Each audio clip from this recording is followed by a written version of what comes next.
தேவனுக்கு கோடான கோடி நான் நன்றி செலுத்துகிறேன். அதுக்காக ஜெபிச்ச ஒவ்வொருவருக்கும் இயேசுவின் நாமத்தினால நான் நன்றி தெரிவித்துக் கொள்கிறேன். ஏன்னா, அந்த ஊழியத்தை தாங்குனது ஜெபம் மட்டும்தான். அவ்வளவு பிரச்சனைகள். என்னைக்கு நாங்க வந்து இந்த ஊழியத்த நாங்க வந்து நான் சொன்னனோ, அந்த நாள்ல இருந்து எனக்கு பயங்கரமான பிரச்சனை. அந்த பிரச்சனைக்கு எல்லாம் இந்த ஜெபம் மட்டும்தான் எங்கள தாங்குச்சு. அவ்வளவு பிரச்சனைகள தாண்டி வந்திருக்கிறோம்.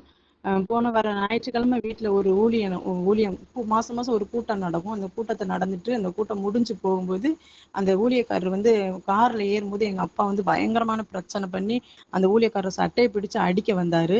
அடிக்க வரவும் கொஞ்சம் பிரச்சனை ஆயிருச்சு.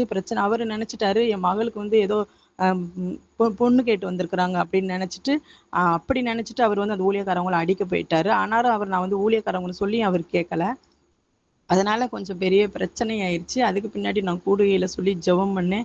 ஜெபம் பண்ணும்போது அந்த அந்த தடைகள் எல்லாம் ஆண்டவர் வந்து நீக்கி போட்டாரு. அதுலருந்து அவங்க எந்த பிரச்சனைக்கும் என்ட்ட வரல. மறுபடியும் வந்து என் பிள்ளையோட கல்யாணத்த பத்தி நான் யோசிக்கவே இல்ல. ஆனா பிப்ரவரி மாதம் வந்து அம்மா என்ட்ட கேட்டாங்க. "என்ன கவிதா உன் பிள்ளைக்காக நீ ஜெபிக்கிறியா? வயசு எத்தன? என்னன்னு கேட்டாங்க." நான் இல்லம்மா நான் இன்னும் ஜெபம் பண்ணலன்னு சொன்னேன். அதனால இல்ல இப்ப இருந்து நம்ம ஜெபிச்சா தான் ஆண்டவர் வந்து அதுக்கு சந்திப்பாரு அப்படின்னு சொல்லிட்டு, அந்த மாசம் வாக்குத்தத்தம் எனக்கு வந்துச்சு. ஏசாயா 49:25 வந்து, "என்றாலும் இதோ பராக்கிரமனால் சிறைப்படுத்தப்பட்டவர்களும் விடுவிக்கப்படுவார்கள். பெலவந்தனால் கொள்ளையிடப்பட்டதும் விடுதலையாக்கப்படும். உன்னோடு வழக்காடுகிறவர்களோ நான் வழக்காடி உன் பிள்ளைகளை ரட்சித்துக் கொள்வேன்" என்று ஒரு வாக்குத்தத்தம் வந்துச்சு. அப்ப நான் நெனச்சேன், இது நமக்காக தான் இந்த வாக்குத்தத்தம். நம்ம பிள்ளைக்காக நம்ம தானே கஷ்டப்பட்டுட்டு இருக்கிறோம். ஏன்னா, நான் பிள்ளைக்கு கல்யாணம் வைக்கணும்னு ஆசை. ஆனா, எங்க அப்பா என் கூட சண்டைக்கு வருவாருன்ட்டு நான் அத பத்தி நான் பேசவே மாட்டேன் யாருகிட்டயுமே. ஆனா, ஆண்டவர் வந்து அத எனக்கு வந்து அத செய்து முடிக்க எனக்கு கிருபை செஞ்சாரு. மறுபடியும் நாங்க அத தள்ளி போட்டுட்டோம். ஆனா நான் நெனச்சது, நம்ம வீட்ல ஊழியத்த முடிச்சுட்டு தான் நான் பாப்பாவுக்கு கல்யாணம் வைக்கணும்னு நான் நெனச்சேன். நான் யோசிக்கவே இல்ல. ஆனா ஆண்டவர் வந்து ஊழியத்துக்கு முன்னாடியே என் பிள்ளைக்கு கல்யாணம் பண்றதுக்கு ஆண்டவர் தான் இதுக்கு உதவி செஞ்சாரு. ஆண்டவருக்கு நான் கோடான கோடி நன்றிய நான் செஞ்சுக்கிறேன்.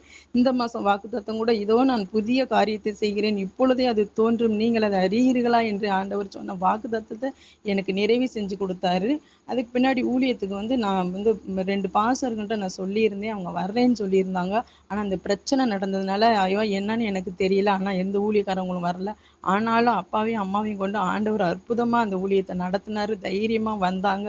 ஏன்னா, இங்க வந்து யாரும் வீட்டுக்குள்ள இருந்து ஜெபிக்க கூட அவ்வளவு பயப்படுவாங்க. ஆனா, நாங்க வீட்டுக்கு முன்னாடியே பந்தல போட்டு, நாங்க சேர் போட்டு, நாங்க உட்கார்ந்து ஆண்டவரோட நாமத்த நாங்க மகிமைப்படுத்துனோம். நான் கொஞ்சம் நபர்கள நான் உங்கள்ட்ட சொல்லி எல்லாரும் ஜெபிச்சாங்க. அவங்க எல்லாருமே நாங்க பிரேயர் பண்ணிட்டு இருக்கும்போது பின்னாடி தான் உட்கார்ந்துட்டு இருந்தாங்க. ஆனா, நாங்க எழுந்திரிச்சு ஆராதனை செய்யும்போது அந்த நபர்கள் எல்லாம் அந்த இடத்துலயே இல்ல. எல்லாரும் போயிட்டாங்க. யாருமே எந்த பிரச்சனையும் இல்லாம ஊழியம் நடந்துச்சு. வந்த ஒவ்வொருவருக்கும் ஆண்டவர் விடுதலை குடுத்தாரு. நெறைய பிரச்சனைகள் வந்துச்சு.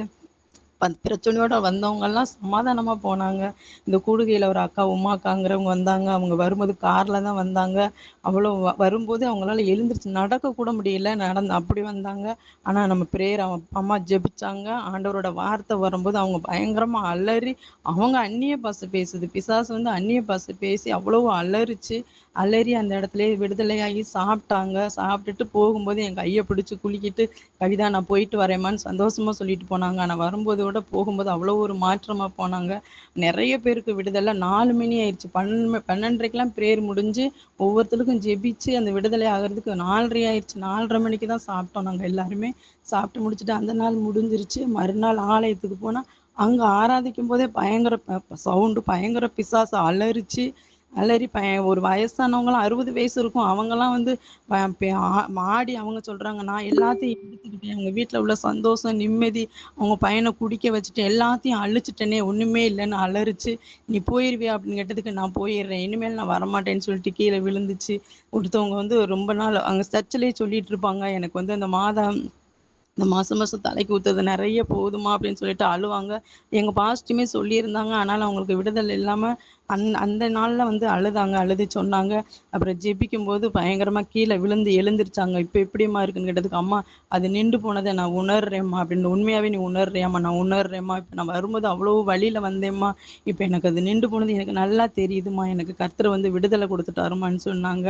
அப்புறம் இன்னொருத்தவங்க, "என்னால உட்காரவே முடியலம்மா. நான் வயித்து வலியோட வந்தேன். ஆனா நான் ஜெபிக்கும்போது நீங்க ஜெபிக்கும்போது எனக்கு எல்லாமே அதுலருந்து விடுதலை தந்துருச்சுமான்னு" சொன்னாங்க. அன்னைக்கு மணி 5 மணி 4:30 ஆயிருச்சு. அந்த நாளும் நாங்க சாப்பாட்டுக்கு போகும்போது 4:30 ஆயிருச்சு. கர்த்தர் ஊழியத்த நல்லபடியா முடிச்சு குடுத்தாரு. தேவனுக்கு கொடான கோடி நன்றி. அப்புறம் நான் இந்த பிரச்சனைலாம் நடந்துட்டு இருக்கும்போது, நான் ஒரு போன வாரத்தில நான் நினச்சேன், ஆண்டவரே என்ன இவ்வளோ பிரச்சனைகள் நடக்குது ஆண்டவரே அப்படின்னு சொல்லும்போது, ஆண்டவருடைய வார்த்தை வந்துச்சு. லூக்கா 22, 31, 32 மூலமா ஆண்டவர் பேசினாரு. பின்னும் கர்த்தர், சீமோனே சீமோனே, இதோ கோதுமையை சுளையினால் புடைக்கிறது போல நான் சாத்தான் உங்களை புடைக்கிறதுக்கு உத்தரவு கேட்டுக்கொண்டான். நானோ உன் விசுவாசம் ஒளிந்து போகாதபடிக்கு உனக்காக வேண்டிக் கொண்டேன் என்று எனக்கு ஆண்டவருடைய வார்த்தை வந்துச்சு அது மூலமா.